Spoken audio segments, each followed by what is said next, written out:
Tuning into Daily News Podcast on Mangalore today means staying ahead with insights and updates that matter.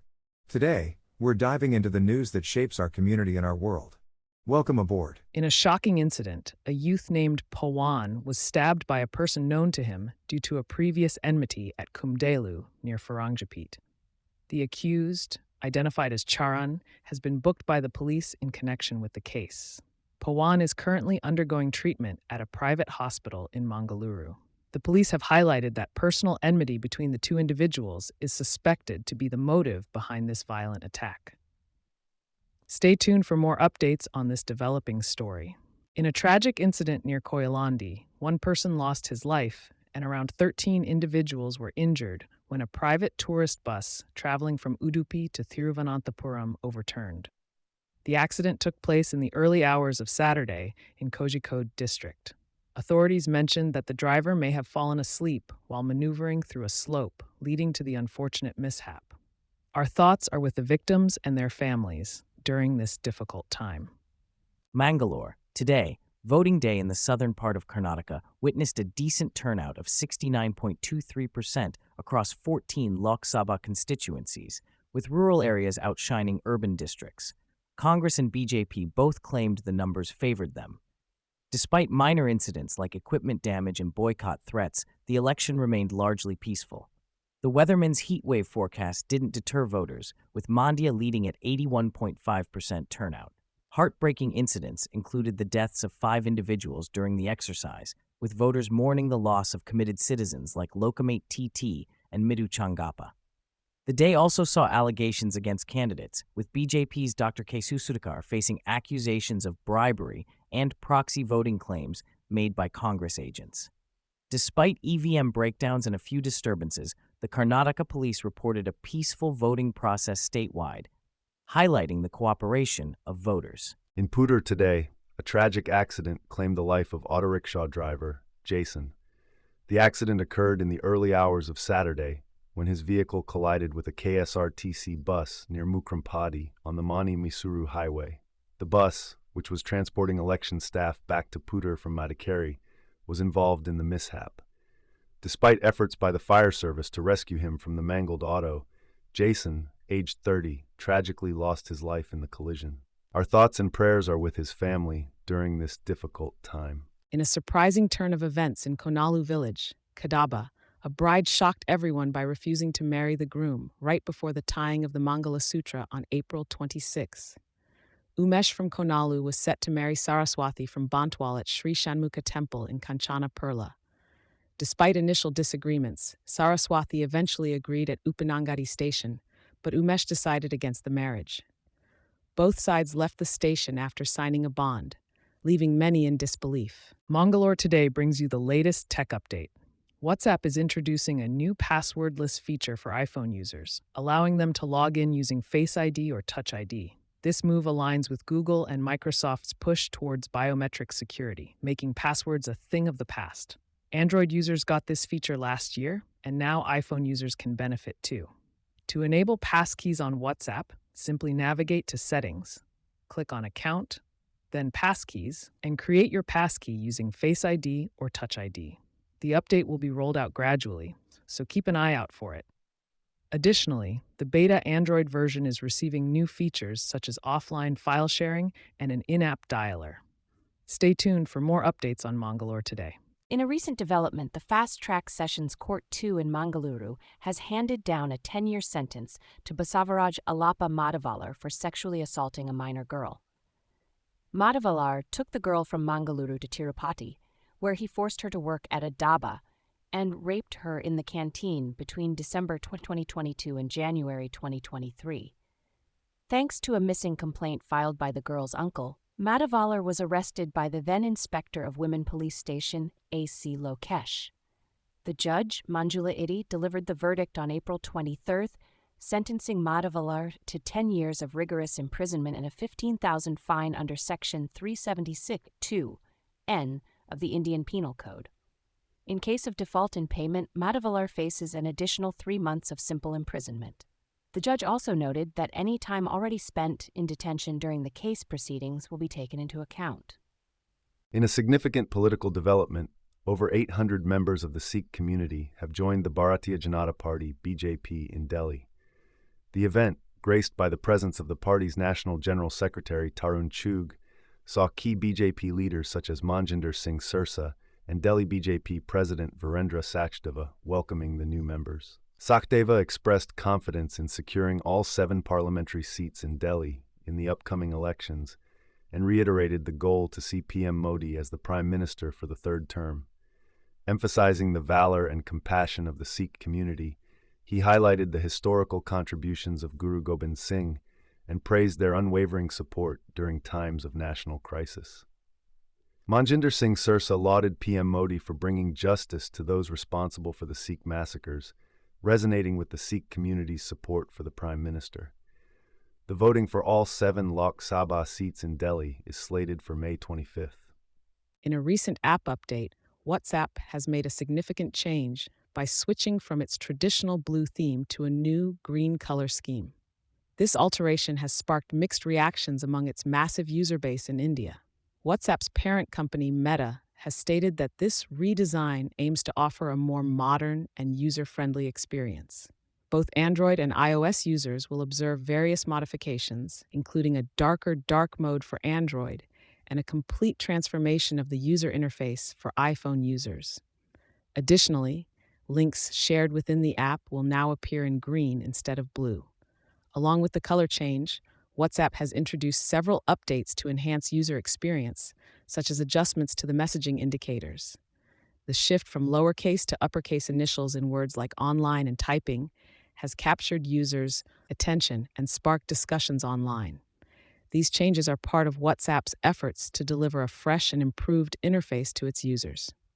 In Mangalore today, a heartwarming incident unfolded in Bengaluru as a quick-thinking doctor, Dr. Ganesh Srinivas Prasad, saved a woman's life at a polling booth. The woman collapsed due to a cardiac arrest, and Dr. Prasad, a nephrologist, sprang into action by administering CPR, leading to her revival. Dr. Prasad's post about the incident has gained over 217,000 views, with users commending his heroic act. Meanwhile, voting in 14 constituencies in Karnataka saw a turnout of 69.23%, but urban areas like Bengaluru Central, Bengaluru North, and Bengaluru South had lower participation rates, attributed to the scorching summer heat. Hats off to Dr. Prasad for his prompt and life-saving intervention. In a recent development at Tihar Jail, a medical board consisting of 5 doctors has advised Chief Minister Arvind Kejriwal to continue taking 2 units of insulin as prescribed medication. The board, including doctors from AIIMS and Tihar Jail, conducted a health review of Kejriwal through a video conference. Kejriwal, who is a type 2 diabetic, was given the insulin dosage after his sugar level spiked to 320. The court has ordered the medical board to monitor his health status regularly. Despite the rejection of Kejriwal's plea for daily doctor consultations, the court allowed home-cooked food under strict diet guidelines to be followed. Allegations of deliberate manipulation of blood sugar levels by consuming specific foods have surfaced, leading to concerns about a conspiracy to harm the Delhi CM. Kejriwal was arrested by the ED on March 21st in connection with a money laundering case and has been detained in Tihar Jail No. 2 since April 1st. In a significant development, the central government has sanctioned Rs 3,454 crore to Karnataka for drought relief works. The High Power Committee, led by Home Minister Amit Shah, approved the release of funds for drought relief, following a request from the Karnataka government. The state had initially sought Rs 18,174 crore, out of which 5,662 crore was to compensate farmers who suffered crop losses due to inadequate rainfall. The delay in fund allocation led to tensions between the center and the Karnataka government, with accusations of neglect. However, with the center assuring the Supreme Court of a positive decision, Revenue Minister Krishna Bayer Gowda expressed satisfaction, calling it a victory for the farmers.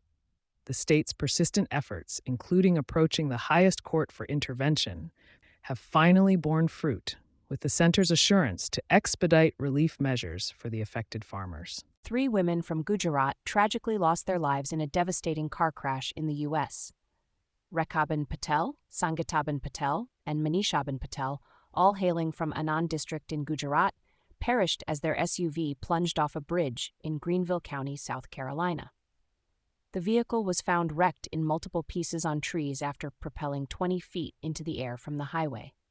Chief Deputy Coroner Mike Ellis emphasized the excessive speed of the SUV, ruling out involvement of other vehicles.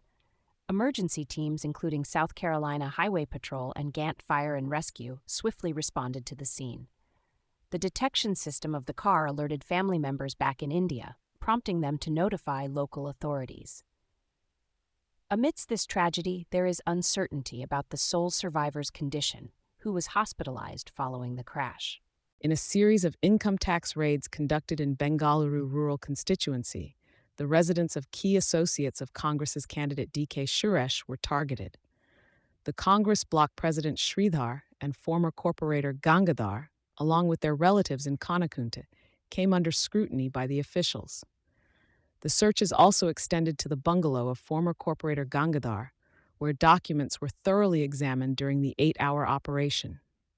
Congress workers protested the raids outside Gangadhar's residence, alleging it to be a BJP conspiracy.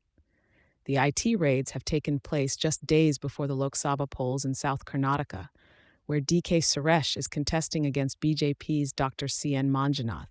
The situation has escalated ahead of the voting in Bengaluru Rural, scheduled for the second phase of polling.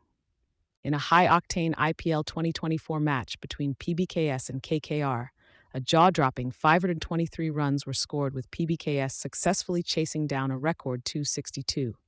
The match was a run-fest with a total of 24 sixes by PBKS. Players like Johnny Bairstow and Prabhsimran Singh shined with their explosive batting performances.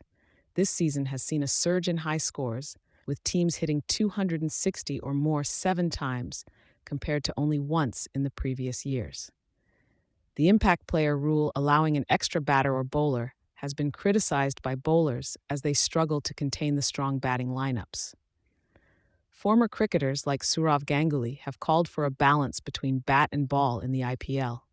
As the season continues, bowlers are hoping for some relief and a chance to showcase their skills amidst the 6-hitting spree. In a heart-wrenching incident, 95 children were rescued by the Uttar Pradesh Child Commission as they were allegedly being transported illegally from Bihar to Uttar Pradesh. The children, aged between 4 to 12, were found without consent letters from their parents and unaware of their destination. The Child Welfare Committee provided them with food and medical assistance as their worried parents were contacted. This follows a recent rescue mission in Gorakhpur, where children from Bihar were being sent to madrasas in other states. The National Commission for Protection of Child Rights intervened, emphasizing every child's right to education and condemning the exploitation of innocent children for donations based on religion. Let us join hands to protect and uphold the rights of the vulnerable children in our society. Mangaluru, August 16, 2024. In a significant development, the National Investigation Agency, NIA, has filed a charge sheet against Taha Nasir, a prime accused in the 2022 ISIS-inspired Coimbatore car bomb blast case. Nasir, along with his associates, conspired to wage war against the Indian government and incite communal disharmony by planning attacks to destabilize the nation. Nasir becomes the 14th accused to be charge sheeted in the case. The explosion, caused by a vehicle-borne improvised explosive device, VBIED, aimed to avenge the alleged incarceration of Mohammed Azharuddin. The NIA revealed that Nasir was a close associate of the terror attack's leader, Umar Farouk, who trained recruits in a forested area, planting an ISIS flag to declare it as their territory. The group had planned multiple terror attacks with the intention to create chaos and communal rifts. The investigations by the NIA have shed light on the intricate web of terror plots orchestrated by these individuals. In Mangalore update, a tragic incident unfolds in the Bishnupur district of Manipur as a group of suspected Kuki militants launched a deadly attack on a CRPF post. This cowardly act resulted in the loss of 2 CRPF personnel, with 2 others sustaining severe injuries. The attackers unleashed gunfire from a hillside towards the valley, escalating the situation with a bomb detonation within the outpost. The fallen heroes were identified as Sub-Inspector N. Sarkar and Head Constable Arup Saini. The injured, Inspector Jadav Das and Constable Aftab Das, are currently receiving medical treatment. The attack, just days before the Manipur crisis anniversary, has raised concerns of heightened violence in the region. Security forces are conducting a combing operation to apprehend the perpetrators. Our thoughts are with the families of the brave personnel who made the ultimate sacrifice in the line of duty. And that's a wrap for today. We're thankful for your viewership and invite you to delve deeper into today's topics at mangaloretoday.com. Keep up with the ever-evolving world by subscribing to our channel. Thank you for being part of our day. Good night and stay informed.